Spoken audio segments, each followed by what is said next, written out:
Hai, perkenalkan, nama aku Nadia Desna Maura dari Prodi S1 Manajemen 2018. Nah, tujuan dari bikin video ini, aku bakal mengajak kalian semua, terutama masyarakat Indonesia, untuk mengetahui apa sih pentingnya dari social distancing.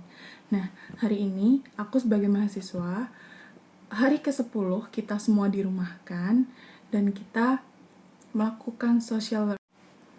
Nah, dengan adanya social distancing ini, mahasiswa di luar sana banyak melakukan learning by online. Jadi learning by online itu kita tidak perlu untuk tatap muka, pergi keluar rumah, dan kita ada kelas di kampus. Jadi memang social distancing ini dianjurkan untuk masyarakat, yaitu adalah salah satu pencegahan kita terpaparnya dengan virus. Jadi penting banget social distancing ini.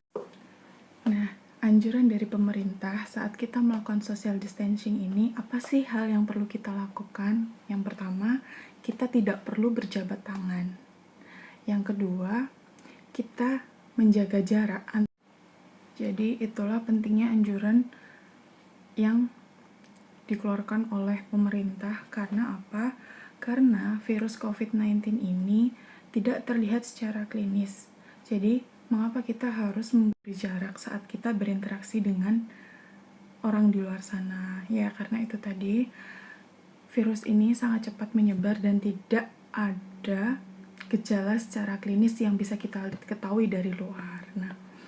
Nah, apa sih yang harus diterapkan saat kita social distancing umumnya yang dianjurkan oleh pemerintah? Yaitu pertama, kita sebagai mahasiswa belajar melalui online. Yang kedua, untuk para pekerja atau pegawai di luar sana yang mereka bisa bekerja dari rumah dan berbasis online, mereka dianjurkan untuk tetap di rumah dan tidak melakukan kontak fisik di luar, atau tidak perlu pergi ke kantornya untuk berinteraksi dengan umum. Nah, yang ketiga, kita harus menunda segala pertemuan dengan umum atau acara yang dihadiri oleh banyak orang, seperti konferensi, pernikahan salah satunya, serta kita dihimbau oleh pemerintah untuk menunda pertemuan yang dihadiri oleh orang banyak. Yang pertama yaitu seperti konferensi, seminar, rapat, pernikahan, atau konser-konser di luar.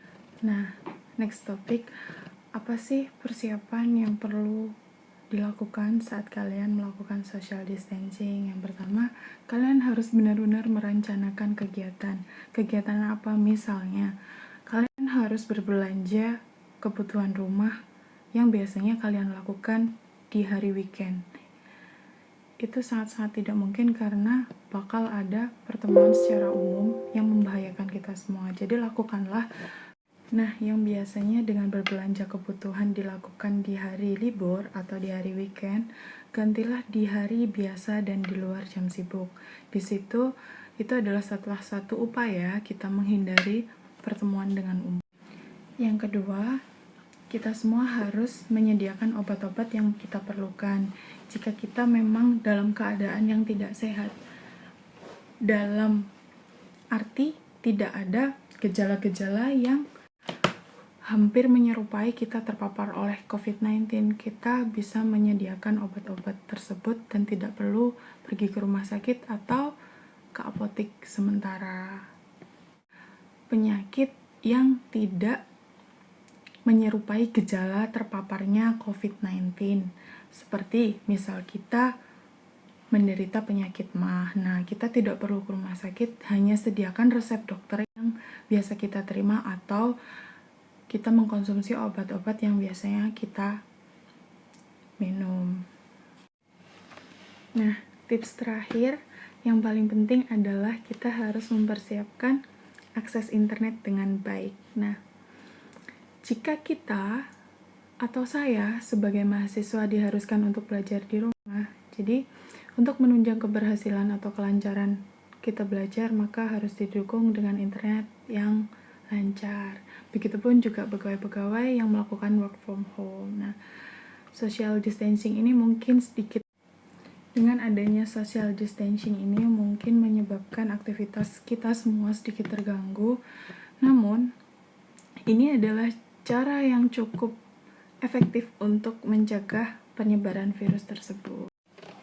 Nah, itu tadi tips-tips yang udah saya sampaikan.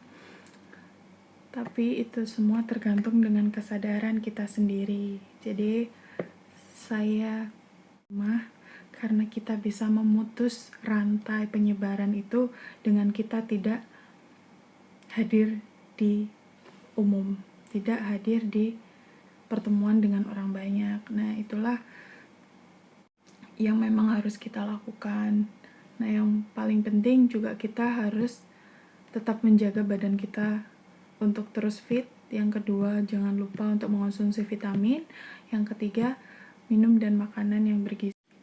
Untuk semua yang tetap stay di rumah, saya ingatkan lagi, jangan remehkan apapun yang dianjurkan oleh pemerintah.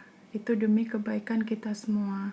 Nah, semoga kita semua sehat selalu, terhindar dari virus tersebut, dan seluruh masyarakat Indonesia saya yakin dapat melewati ini semua. Terima kasih.